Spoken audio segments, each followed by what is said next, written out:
బేర్నేస్కాయ ½ kg, టమాటోలు 3, పసుపు ½ table spoon, మిరపపొడి 2 table స్పూన్లు, ఆయిల్ 3 టేబుల్ స్పూన్లు, ఉప్పు టేస్ట్కి సరిపోయినంత, 1 టేబుల్ స్పూన్ అల్లం వెల్లిగడ్డ పేస్టు, షాజీరా, దాల్చిన చెక్క, ధనియాలు కొన్ని, మిరియాలు కొన్ని కలుపుకొని ఇలా పొడి కొట్టుకోవాలి.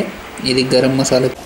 5-6 పచ్చిమిరపకాయలు, పుదీనా సగం కట్ట, కొత్తిమీర 1 కట్ట, కరివేపాకు ఒక 4-5 రెమ్మలు, పోసులకు ఒట్టి మిరపకాయలు ఒక 4 ఇలా ఉంచుకోవాలి.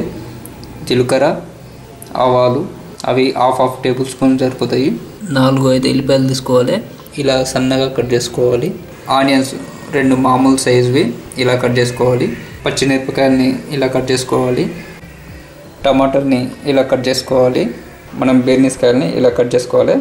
కట్ చేసుకున్న తర్వాత వీటిని ఉడికించుకోవాలి. ఉడికించుకుంటే పచ్చివాసన అవుతుంది, మంచిగా ఉంటుంది.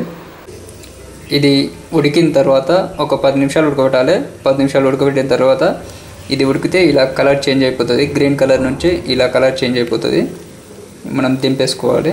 బాండి పెట్టుకోవాలి. పెట్టుకున్న తర్వాత మనం స్టవ్ని ఆన్ చేసుకొని లో ఫ్లేమ్లో పెట్టుకోవాలి. బాండి కొంచెం గరమైన తర్వాత మనం దాంట్లో ఆయిల్ పోసుకోవాలి. ఆయిల్ 3 టేబుల్ స్పూన్లు 4 టేబుల్ స్పూన్లు పోసుకోవాలి. ఆయిల్ కొంచెం వేడైన తర్వాత ఇవి ఉన్నాయి కదా, ఆవాలు, జీలకర్ర, ఒట్టి మిరపకాయలు ఇవి వేసేసుకోవాలి.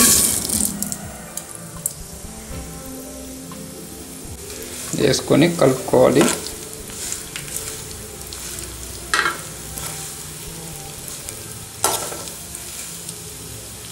అవి వేసుకున్న తర్వాత ఇవి ఉన్నాయి కదా, అల్లం వెల్లుల్లి అవి వేసుకోవాలి.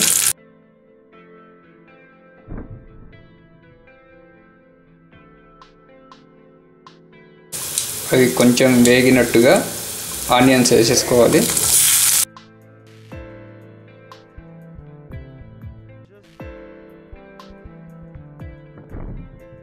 ఇక్కడే మనం కట్ చేసి పెట్టుకున్న మిరపకాయలు, కరివేపాకు వేసేసుకోవాలి.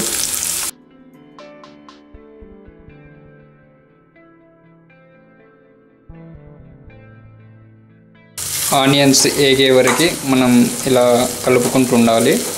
ఆనియన్స్ ఇలా కలర్ వచ్చిన తర్వాత మనం 1 టేబుల్ స్పూన్ అల్లం వెల్లుల్లి పేస్ట్ వేసుకొని కలుపుకోవాలి.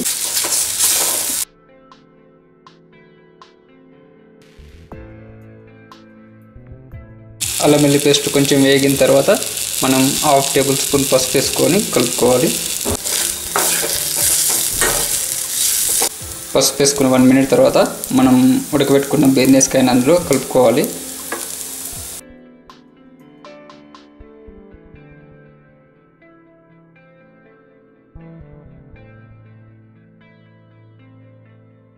బేర్నీస్కాయ ఆల్రెడీ ఉడికిపోయింది కాబట్టి మనం టమాటాలు యాడ్ చేసుకుందాం అందులోనే. టమాటాలు కలిపిన తర్వాత మనం అవి ఉడకడానికి బేర్నీస్కాయ ఉడకబెట్టుకున్న నీరు పోసుకోవాలి. ఎందుకంటే ఈ నీటిలోనే ప్రోటీన్స్ మొత్తం, బేర్నీస్కాయకున్న ప్రోటీన్స్ మొత్తం ఈ నీటిలోనే ఉంటాయి. సరిపోకపోతే మరి కొన్ని వాటర్ యాడ్ చేసుకోవాలి. ఇప్పుడు స్టవ్ని కొద్దిగా ఫ్లేమ్ పెంచుకొని ఉడికించుకోవాలి టమాటాలని. ఇది ఇలా లైట్గా ఉడకడం, టమాటాలు వేసినాక ఇలా లైట్గా ఉడకడం స్టార్ట్ అయినప్పుడే మనం 2 టేబుల్ స్పూన్ల మిరపపొడి, సాల్ట్ వేసుకోవాలి. సాల్ట్ చూసేసుకోవాలి టేస్ట్కి సరిపడినంత. సరిపోకపోతే తర్వాత వేసుకొని కలుపుకోవచ్చు.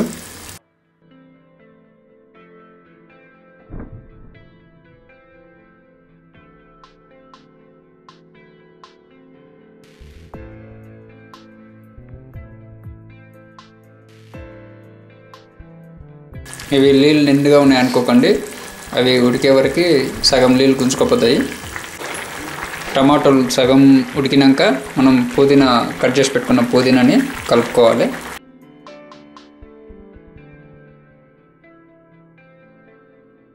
టమాటాలు ఉడికినాక మనం ఈ గరం మసాలాని 1 టేబుల్ స్పూన్ వేసుకోవాలి. వేసుకొని కలుపుకోవాలి.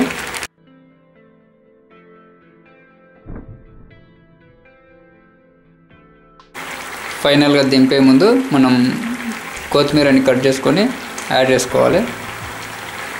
యాడ్ చేసుకొని 1 మినిట్లో దించేసుకొని ఒక 2 నిమిషాలు 3 నిమిషాలు ఆగి ఈ అన్నంలో కలుపుకొని తినేయచ్చు. కూర రెడీ అయిపోయింది. ఫైనల్గా దింపేసరికి మనకు ఇలా వాటర్ గుంజుకుపోయి ఇలా అవుతుంది. ఈ వీడియో మీకు నచ్చితే లైక్ చేసి సబ్స్క్రైబ్ చేయడం మర్చిపోకండి. షేర్ చేయండి, మా వీడియోలని ఎంకరేజ్ చేయండి, ట్యూబ్ సిటీని ఆదరించండి. Thank you tube city.